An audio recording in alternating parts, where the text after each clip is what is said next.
Welcome back. We're here with Kevin from Salinas Exteriors.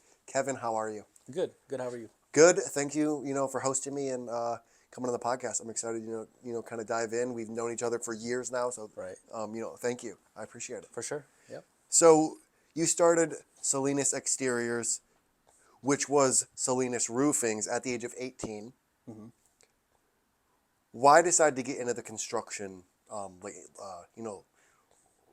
like business or like industry? I mean, it's honestly something that kind of worked itself out.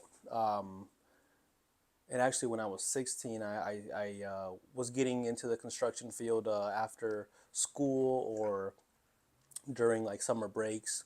When I was 18 was when I officially filed like LLC and whatnot. But it kind of just I guess in the beginning I was focused on just working, making money. I didn't really have a dream or a goal, but it kind of just unraveled itself into what it is today.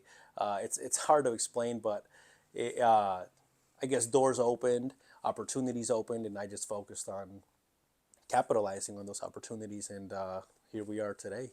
What do you think makes your mindset so special for looking for those opportunities? Because, there are people that might have even had the same opportunities you did and they don't capitalize. What do you think makes your mindset different? I would say one, I'm always looking for an opportunity, and two, I'm a risk taker. Yeah. So I think of the cup half full, not cup half empty, and just obviously you're gonna lose money in the long run, right? You're gonna lose money, not in the long run, but in certain situations. But I don't think about that. I think about, and honestly, I don't even think about the money. I think about the journey Yeah. and there's obviously I do a little bit of research on the risk, but I focus more on the reward and the vision that I have overall. So I would say, yeah, really always looking for that opportunity, those opportunities, and I'm always one to say, let's pull the trigger. Yeah. Which I think is a necessary need to grow as big as you have so quickly, I would say. Like taking those risks, jumping into something that you might not be comfortable with, and l- looking to grow to this size, I think takes that level of risk, to kind of go after. Right, because it's like, you can think about it, like, yeah, it could be scary, but it's like nowadays, what isn't? Yeah. So it's like, might as well go for it. Yeah, exactly. And what can a homeowner do to make sure their roof lasts a long time? Maintenance, really, at the end of the day, everybody sells 3, 4 different shingles throughout the entire area of Toledo. Uh, and everybody can offer all of these warranties and whatnot, but at the end of the day, what matters is maintenance. Whether it's calling someone once a year and cleaning your gutters, inspecting the roof, because things happen, right? Branches fall on the roof, windstorm, hail, whatever.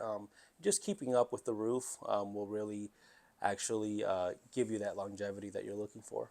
Yeah. Yeah, I feel like that those little things matter the most, of like just taking the time to go do something for, 5, 10 minutes, taking care of the roof, hiring someone, doing those little things really, like matter long term. Exactly. Yep. Yeah, and I wouldn't recommend doing it yourself because Yeah. unfortunately, I've seen situations where it hasn't ended up well. So always hire a professional. And what does the process look like when it comes to working on a smaller roof versus a huge commercial project? Um, for us, it's a pretty standard process. We treat every roof the same, whether it's small or large. Obviously, with a larger project, you just have to be more cautious of either customers walking in and out, caution, safety. But it's the same process, but at a much smaller scale when you're talking, say a 10, 15, 20 square roof versus a 50, 60, 70 square project. So And what do you think, when you're talking to customers, what do you think your customers misunderstand most about your business? Um, well, they don't really, not a lot of homeowners understand the process, like the system, like what they're actually getting for the amount of money they're paying. One, and two, construction in general is just a very, how do I say this? But a lot of people don't trust construction Yeah. companies. Um, so that's a hurdle for actual legit trustworthy companies. Um, but really getting them to understand that they can trust in us, that we'll take care of them, that we'll give them communication, we'll give them customer service, and also understanding the value of what they're actually paying for is two of the things we actually focus on a lot here. Yeah, well, and showing up on time and actually doing good work and, saying, like having word that means something. I think, those are kind of like the hidden costs, right, of hiring you versus, Jim down the street to do it. Right. Yeah, exactly. No, yeah, for sure. Because yeah, I mean, and that's such a standard for us these days that we're just I'm big on that stuff. But Yeah, yeah, yeah, for yeah, sure. absolutely. And you jumped from roofing into exteriors and now you went into the dumpster space. When you're looking for that next opportunity, what do you really look for? I look for flaws actually. So I jumped into the dumpster space because of the flaws that I saw working with other dumpster companies, and obviously I look at it in the longevity of the business.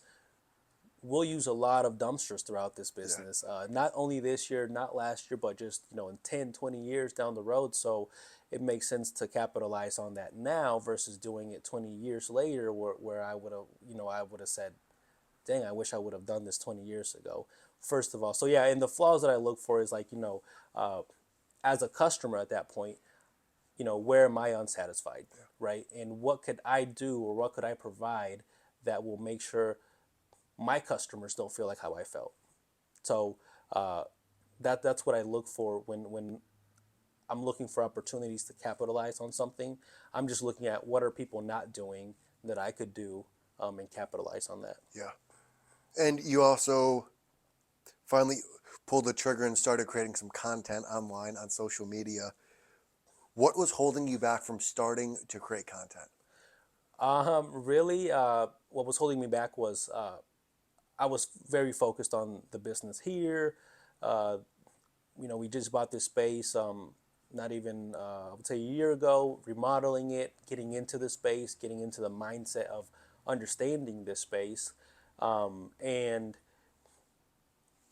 I don't know how to explain this, but there's a certain point in which you get to, I guess, in business that you're like, okay, now it's my time to focus on this other Yeah, point. And I guess the first, 4 or 5 years, I was just really focused on getting our name out, our company, making sure we were a trustworthy company, a company that said they were going to do what they said.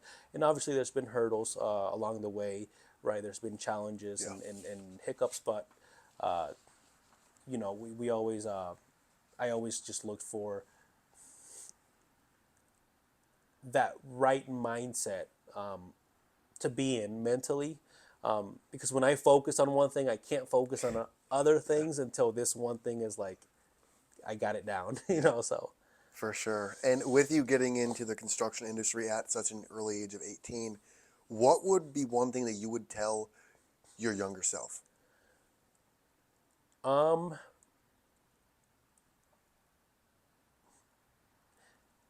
Maybe don't be as trustworthy of contractors and customers, but it's all part of what teaches you Yeah, also at the end of the day. So it's like it's gonna happen.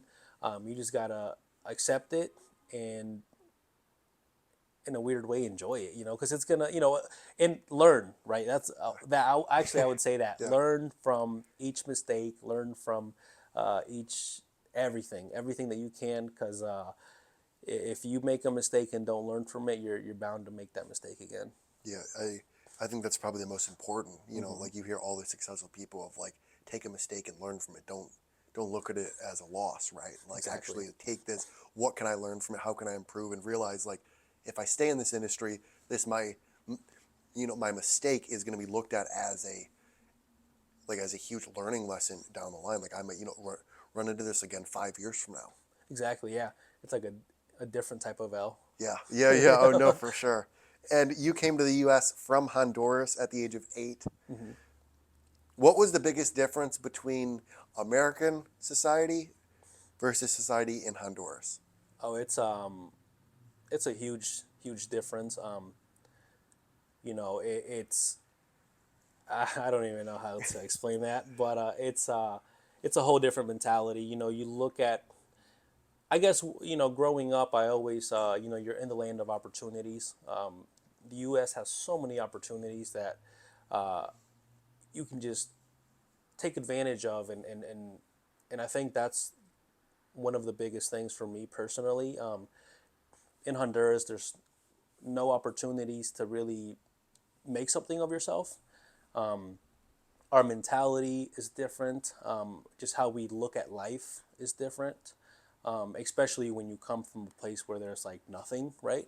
Yeah. And you get to a place like the U.S. It's so abundant in everything. It's kind of like, think about it, like you're at a buffet that you can Yeah. just you know what I mean. You can Yeah. just take advantage of, and honestly, I know that's been also part of my success is Yeah.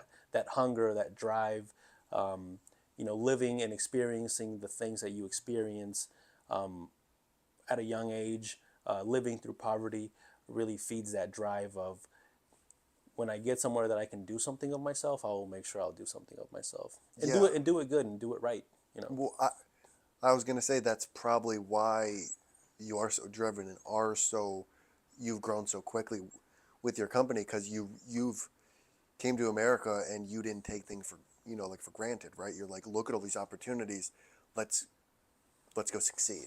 Exactly. Yeah. And really, just thinking to yourself, I don't want to ever.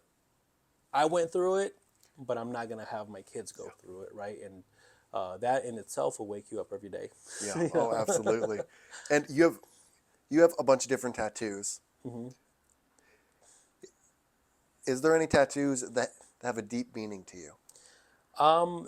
There's one prayer. I've got like my mother, and but prayer. I believe a lot in prayer, in God, and at the end of the day, everything I am, everything I have, it wouldn't be if God wasn't in the picture as well. So I believe a lot in prayer. I pray every day. I make sure my kids are praying. I mean, at the end of the day, I feel like that's just one of those little core value things you can have as a human being. Because it's like we think about it, and if you think about it, we pray only at our worst times, right? Yes. We never pray when we're doing good. So I always make it a point to make sure I'm praying, Yeah. whether I'm good mentally or not, because you don't want someone always just calling you when they're at their worst, right? Yeah. Think about it like that. So, but prayer for sure. I love I've that. got the praying hands and, Yeah. and as a tattoo. So Yeah. Yeah. That's amazing to always remind you of like, let's not just pray when it's bad. exactly. And I think a lot of just religious people in general, that is a huge aspect of like, oh, we're gonna pray because my dad died or because this thing happened. But I think definitely just being grateful for the things you have is very important. Yeah, and even when you pray, well, at least for me, when I pray, I start off by thanking God, before I request, Yeah. Yeah. Yeah. right? Yeah. First of all, thank you for everything, and then go on to, but yeah, Yeah. And kind of on that same topic, what do you think the meaning of life is? I think the meaning of life is really enjoying the journey, right? Enjoy your journey. Everybody's there's a saying in Spanish that translates to each world, each head, each mind is its own world. So everybody has a different journey. You could have a twin brother, grew up the same, but you guys are going to have different journeys. And enjoying that journey, really appreciating life, appreciating what comes at you, whether it's negative or positive, and being a light. Being a light to that can enlighten someone else's day. Sometimes if you're feeling down and someone smiles at you or says something, that will lighten you up a Yes. little bit. And at the end of the day, it's like I was just saying this to someone the other day. We live, we build something, right? Whether it's a family, a home, whatever, and we die. Yeah. That's not life.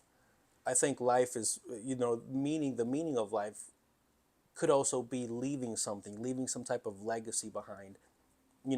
hey, this is this person who built this community organization, whatever it was, that's now giving back to, giving back to the community, giving back to certain people or whatever, uh, and leaving something behind.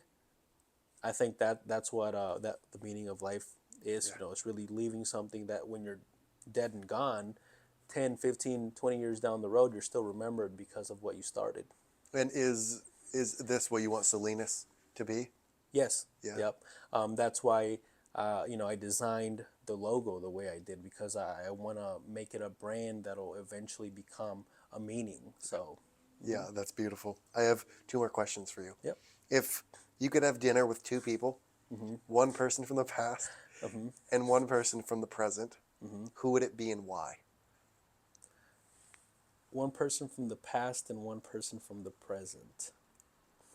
That's a good question. uh, Let me see from the past. Um,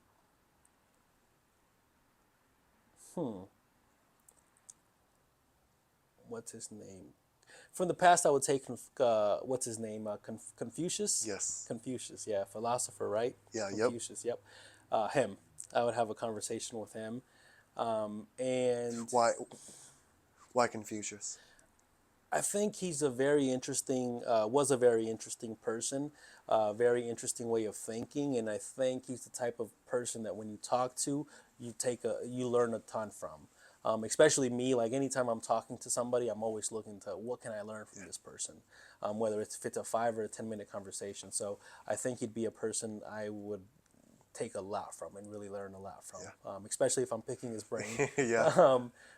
Present, I would say I really admire, and I'm not sure if he's still alive or not, honestly, but the guy who started Rolex, I'm not sure what his name is. I just know the company Yeah, okay. Rolex.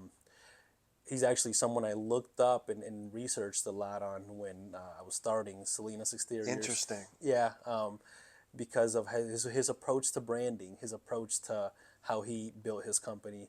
And he's somebody that I feel like I admire a lot, and he's just, to me, seems like a genius. So, What is one thing you learned from him when it comes to branding? he actually, in the beginning, he would give away Rolexes Yeah. to golfers and to people of higher class. And he did that because he wanted people to understand the ideology. I don't know if that's the right word, of only high class people use this watch. Yes. So then it became true. It became a reality. High class people started buying his watch. So that to me was just genius. And Yes. it's like you got to put yourself in a place, kind of like a fake it till you make it, right? You got to put yourself in a place where it's like, hey, this is what I'm going to attract. This is the energy I'm going to give out. Yes. And then you'll eventually start receiving that energy and actually becoming that person. So that was one of them. So yeah. That's interesting. I would have never expected you to say that. That is fascinating to me. I have one more question for you. Yep. Why did you decide to partner with us and offer the discounts? When honestly, I believe a lot in you. This is on a personal. Yeah. I really respect you. You're a hustler. Thank you. And people will think you're crazy until you get there. Yeah. And I love people with a passion. I can tell you have a passion for what you do. And so that's the main reason why I decided to partner with you guys. The second was why did I offer a discount? Because obviously construction is not it's not cheap, right? And we I like to think that we're very flexible and we work with people. And if I can offer someone an incentive to give us a call and try us out, just give us a chance, they'll see that we're not like a lot of typical construction companies. Yeah. Well, I mean, we appreciate you. Thank you for those kind words, man. I mean, right back at you. We've known each other for Four, yeah, 4 or 5, 6 years. Yeah. 5 or 6 years. So Yeah. it's been a fucking journey, man. But those are all the questions I have. How can people find you? And what is one thing you want to leave people with? people can find us on Salinas Exteriors on Google. Me personally on Facebook. We have Instagram. Um, Never had a TikTok, so Yeah, I've that's never coming. had I've never had a TikTok, That's coming. but and one thing I want to leave behind, honestly, is my legacy. Once again, it's part of the reason why I named my company my last name, because coming from nothing, it's the only thing I have. Yeah, It's the only thing I was born with. It's the only thing I'm going to take with me. And I want people to one day, 10, 20, 30 years down the road, if I'm gone or whatever, I want them to remember, hey, you know what? There was this kid who came up here, did great, did lots of things, moved the community. And to me, I'll be happy in, in my deathbed if that's, if that's what people are saying about me out there. And really light a good shine a good light on the Hispanic community as well, just with everything going on. Let people really understand that, hey, you know what, we're not all bad guys, right? So yeah, as they paint it out to be. yeah. So yeah, Awesome, Kevin. Thanks, man, for coming out. I appreciate it. yes, sir. Thank you.